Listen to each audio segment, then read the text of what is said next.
Okay, welcome to today's class.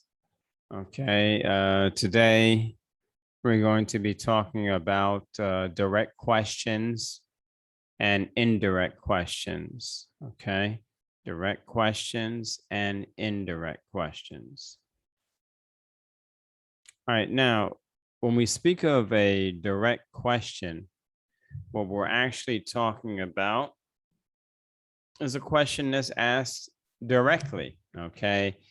So I think that a direct question is probably easy for you to understand, but it's the indirect questions that will probably require more explanation. All right. So let me just write actually what we're dealing with today. All right. We're dealing with uh, direct questions versus indirect questions.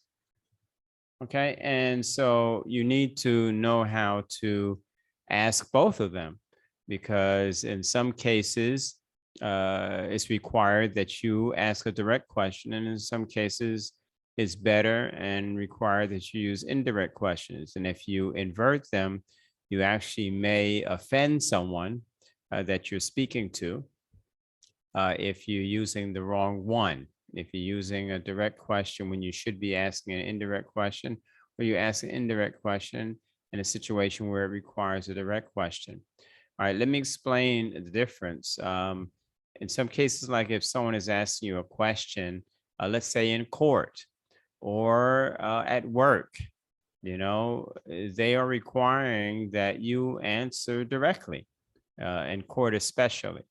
In work, it depends on the situation and who you're talking to. Are you talking to another worker? Are you talking to the manager, supervisor, owner, and so forth? Okay, so a court, is a good example of when you need to answer directly. If someone, needs to answer, and of course, a lawyer would have to ask a question directly, and a judge would have to ask a question directly. All right. As an example, if I say, where does your family live? If I say, where does your family live? Where does your family live? Okay. This is a direct question. Okay.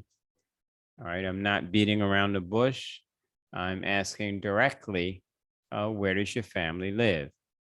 All right. If I was to ask this as an indirect question, then I would say, for example, can you tell me where your family lives? Okay. Can you tell me where your family lives? Okay.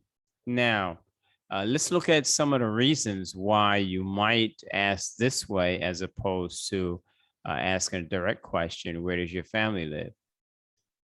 Well, it may be someone that you don't know or someone that you just met, for the first time. And maybe they would be offended that you would ask them their business directly. So it's more polite that you ask an indirect question, to make them feel more comfortable about the way that you ask this. It doesn't make it feel like you're getting into their business. It's a polite way of asking. So they might very well tell you.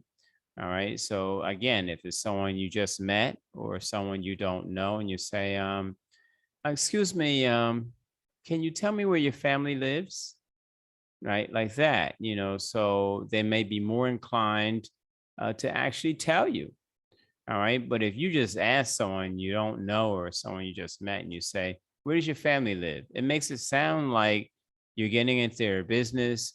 It sounds like maybe you're the police. Why are you asking me where my family lives? So they would be offended, someone that you just met for the first time or someone that you don't know. They want to know, well, why do you want to know where my family lives? All right. So you can see how asking an indirect question in that particular situation would be better. All right. Let's take a look at another example of a direct question. All right. Is the course easy? All right. Is the course easy? All right. Now, you can tell that this has a a friendly type of nature in terms of you must really know the person. They must be your friend, uh, you know, someone you know, or your friend, relative, whoever. So you just ask them, is the course easy? Like that, someone that you know, someone you're familiar with, someone that you have been talking to. All right. But if it's someone again that you don't know or that you met for the first time, then again, it makes it feel like you're getting into their business. So it's of course easy. They're like, well, who are you? Why do you want to know? So all of these questions come to their mind because they don't know you or they just met you. All right. So how would we ask this as an indirect question? It would be, for an example, could you tell me if the course is easy? So could you tell me if the course is easy? All right. So again, it makes the person feel like they have a choice. You say, could you tell me if the course is easy? Right. So it shows that it's someone that you don't know or you just met. So you're being polite and asking them in this way. And again, like I said, it will motivate them to answer you because you're not forcing them. You're not asking directly. You're asking, if they could tell you, So it leaves the door open for the possibility that they'll say, no, I can't tell you. But most likely they won't do that. Most likely because you asked indirectly, that they will answer you. Okay, that's the purpose of asking indirect question. So it won't be rude and it will encourage the person to actually answer you. Let's take a look at another direct question. How many people will be in the class? All right. How many people will be in the class? All right. So this is a direct question. They're asking directly, So how many people will be in the class? Right. So again, if it's someone that you don't know, you just met, you shouldn't ask directly like that. All right. So you should ask indirectly. So how would you ask this indirectly to be polite with someone that you just met or that you don't know? Well, then you'll say, for instance, I'd be, let's see here. Do you know how many people will be in the class? All right. Now, of course, they know, but you're asking this way to be polite. Do you know how many people will be in, excuse me, the class? All right. So, do you know how many people will be in the class? And again, like I said, you know that they know. All right. But this is the way to be polite instead of just asking them directly, how many people will be in the class? Do you know how many people will be in the class? And so you make them feel like they're helping you, by being polite like this, asking an indirect question. You make them feel like they're helping you, and you're not forcing them to tell you. All right. And so they'll be more likely inclined to answer. All right. Let's take a look at another direct question. All right. How did you become a Muslim? All right. How did you become a Muslim? Now, this is a question that I get a lot, of course, because I became a Muslim. So this is a question that I get a lot. And, if they're trying to speak English, of course, this would feel like they're trying to get into my business. I mean, you don't mind telling them how you became a Muslim. All right. But, how did you become a Muslim? Maybe you just feel like, so many people have asked me so many times. I don't have time to tell you right now. Now, most of us, we enjoy telling our story about how we became Muslims, but it's very direct, Um, and you may feel like you now have the option just to tell them, well, I don't have time right now. But if they ask indirectly, now they caught you. It makes you a little more motivated to actually answer them as opposed to ignoring them. All right, so how would you ask this indirectly? So it would be like, I'd be interested to hear how you became a Muslim. All right. I'd be interested to hear how you became a Muslim. All right. Now, in this case, you're saying it indirectly, but it's not, put together as a question. All right. It's put together as a statement. All right. Where you're encouraging them to tell you. All right. So this is another way to ask an indirect question because you're actually trying to get information, but you're not asking it in the form of a question. So you're just telling them, I'd be interested.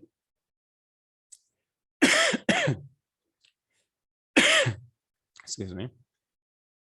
I'd be interested to hear how you became a Muslim. I feel like I need some water.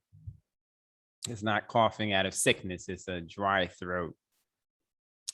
Okay, so I'd be interested to hear how you became a Muslim. All right, so then a person will be motivated to tell you, but you're not ordering them to tell you. All right, so that makes it a little more inviting. All right, let's take a look at another direct question. What was your first religion? Okay. What was your first religion? Okay, now this one here, more so than how did you become a Muslim, seems more personal. Now, how did you become a Muslim? Like I said, most of us are motivated to tell people anyway. We enjoy telling our stories. But what was your first religion? Sometimes people became Muslims, they want to, they don't want to remember that, or they don't want to talk about that. Now, maybe they will mention it in general, just saying the name of it, but it sounds like this question is going to lead to more questions. So this is like the start of digging into your background, digging into some personal information. So it's not that the question itself feels as offensive as the fact that it appears as though it's a first question of many questions to come. All right, especially if you just met the person or you don't even know the person. What was your first religion? So you don't know what their intention is for asking you. Someone just coming up to you and saying, what was your first religion? Like, why? Okay. But if it was a follow-up to a previous question, that means that you have started to get to know the person that you're talking to. So it's not like so abrupt if you've already been talking with the person. All right. But even then, it's more polite to make it indirect if it's the first day. Yes, you may have been talking with the person for a while, but maybe it's the first day that you actually met the person. So it's more encouraged that you should still be indirect in speech during the first time, maybe the second, third, or fourth times. Now you feel like the person's a friend, you've taken them as a friend. So maybe now you can use more direct questions. All right, so how would you ask this one as an indirect question?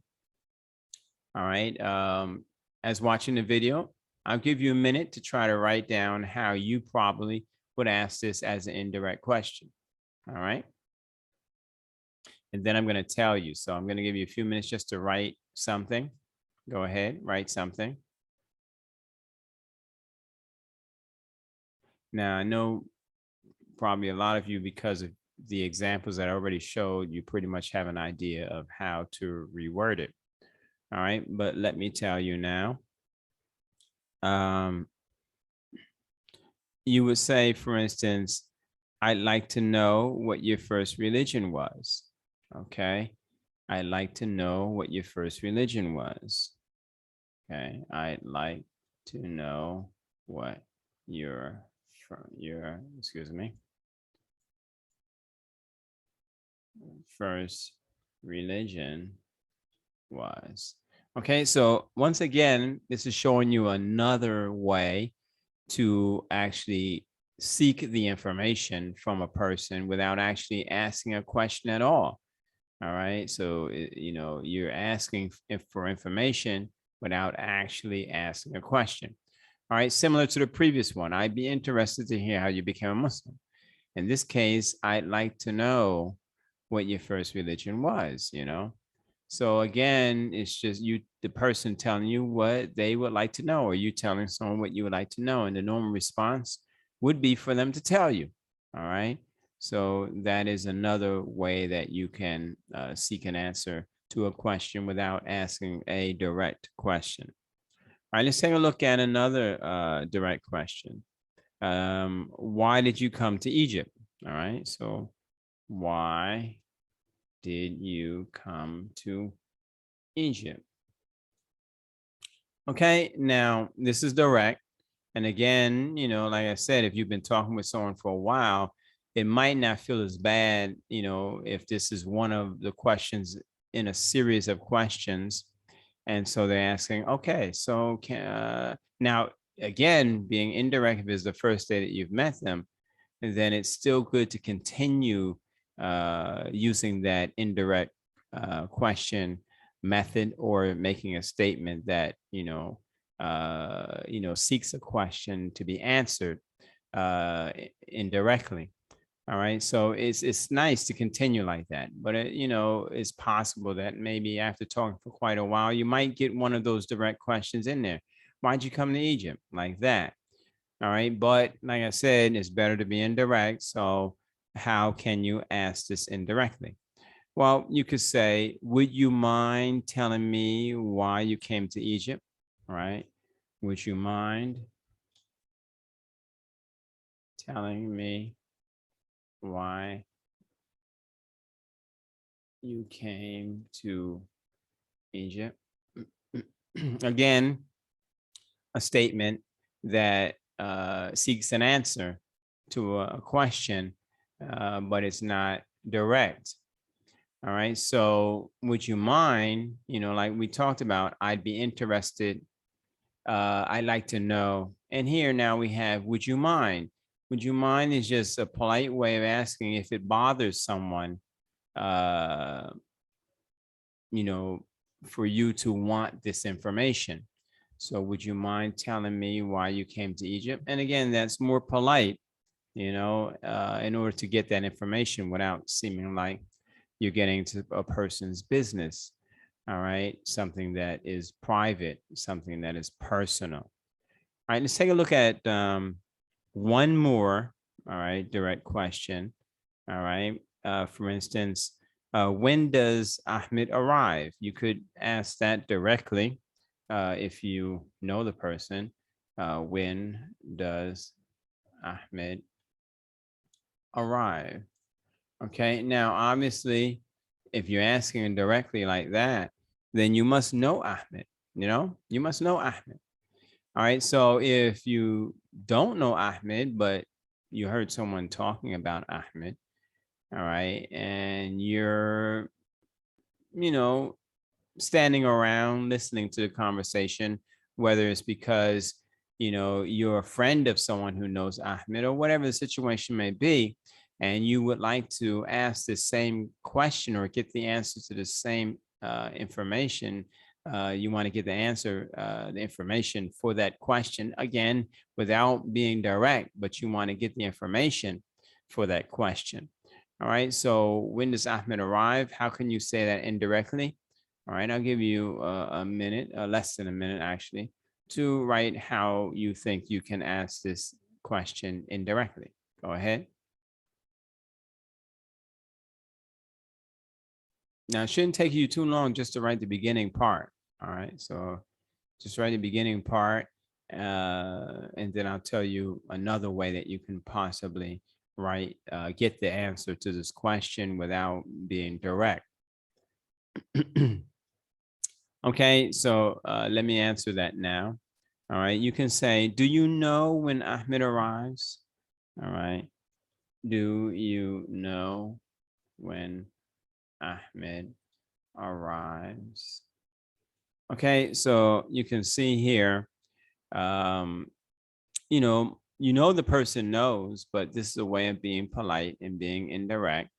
Do you know when Ahmed arrives? And when does Ahmed arrive is direct. So you don't want to just ask that, especially like I said, if you really don't know the person or you just met the person. All right. Do you know when Ahmed arrives? Like that. So you're seeking the answer um, to a question without being direct. All right. Because it's like as if the person could actually say, no, I don't know. But that's not really why you're asking that way. You're asking that way to be polite, to be indirect. Okay. So that's basically the lesson uh, that we have for today. um, I did want to also talk about tag questions, all right, because it's a very easy short lesson, but I think we spent enough time dealing with direct questions and indirect questions, so I'm going to add that to the next lesson. Okay, tag questions, along with, let me see here, tag questions, I'll add it along with the subject verb agreement rule. So, I'll start out with the tag questions first and then deal with the subject verb agreement rules. Okay, so do your homework by writing at least, as you can see here, I gave you 1, 2, 3, 4, 5, 6, 7 examples, right? So I want at least, for you to use each of these, in terms of the indirect, you know, uh, could you tell me? Can you tell me? Do you know? I'd be interested. I'd like to know. Would you mind? Do you know? So I want you to use all of these, all right, but make the question first direct and then make it indirect. So at least that means if you're going to do at least 7 sentences, you're going to wind up with 14 sentences because it will be uh, writing one direct question and then writing one indirect, whether it's a statement that is seeking the answer to a question or it actually is an indirect question, uh, you know, because you could have both, as we just mentioned. It could be a statement that is seeking an answer to a question, or it can be just an indirect question, um, you know, as it is. Okay. All right. So thanks for taking this particular lesson. It should definitely benefit you when you come to talking with people. Again, you have to ascertain the situation, know whether it's a friend of yours, someone like that, or is it, someone you just met, or someone you don't know at all, or is it someone over you, like a manager or a supervisor or the owner? All those types of situations where you want to be polite, okay, when you're talking with them. So be mindful of using indirect questions when you're doing that. Of course, if they're telling you to do something or telling you to ask something, that's when an indirect question is not the best time to say it. Like, again, if you're in court, or if the supervisor, manager, or owner asks, do you have any questions? Then obviously they're looking for a direct question. They're not looking for an indirect question. It doesn't mean that you can't do it in the situation where you have a supervisor or a manager or the owner of a company. You can be polite with that. All right. But if, time restraints require that you answer quickly, then direct questions are required. All right. And that's it for today's lesson. Enjoy your day, do your homework, and I'll be with you in the next class.